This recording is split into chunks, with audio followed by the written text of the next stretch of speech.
Halo semuanya, perkenalkan nama saya Eris Putri Syakila, saya dari PPS kelas B. Nah, setelah kemarin membahas tentang manajemen kompensasi, sekarang akan membahas tentang manajemen motivasi yang ada dalam mata kuliah sumber daya manusia. Nah, motivasi itu apa sih? Kalian pasti juga penasaran. Motivasi ini dorongan dari dalam diri seseorang yang menyebabkan ia mau dan rela berusaha untuk mencapai tujuan tertentu.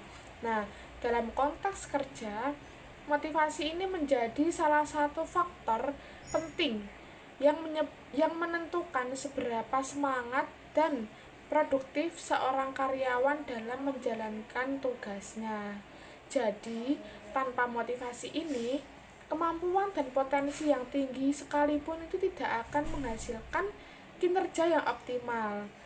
Nah, dalam manajemen sumber daya manusia ini, manajemen motivasi ini berarti upaya perusahaan untuk menumbuhkan dan mempertahankan semangat kerja karyawan agar mereka tuh bekerja dengan baik dan mencapai target yang diharapkan. Nah, seorang manajer tuh harus memahami apa yang mendorong karyawannya itu karena setiap individu itu memiliki kebutuhan dan tujuan yang berbeda-beda. Jadi tidak bisa disamaratakan begitu. Nah, ada beberapa teori motivasi yang terkenal. Di antaranya itu adalah teori kebutuhan Abraham Maslow. Ini yang membagi kebutuhan itu menjadi 5 tingkatan manusia. Kebutuhan manusia menjadi 5 tingkatan. Yang pertama adalah kebutuhan fisiologis, keamanan, sosial, penghargaan, dan aktualisasi diri.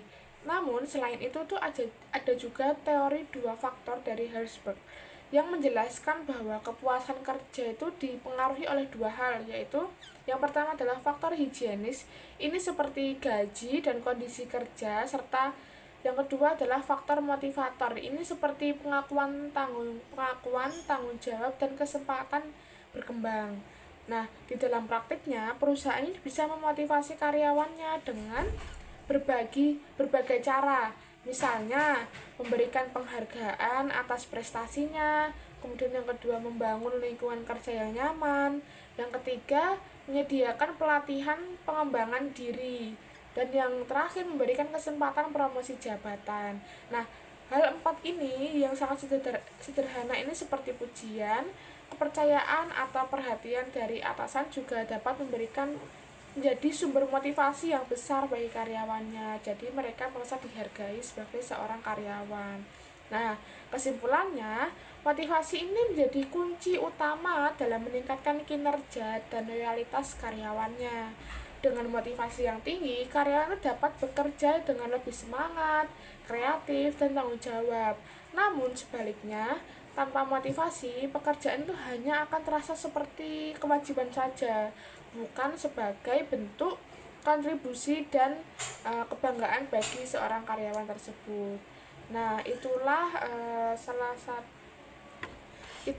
penjelasan tentang motivasi dalam manajemen sumber daya manusia.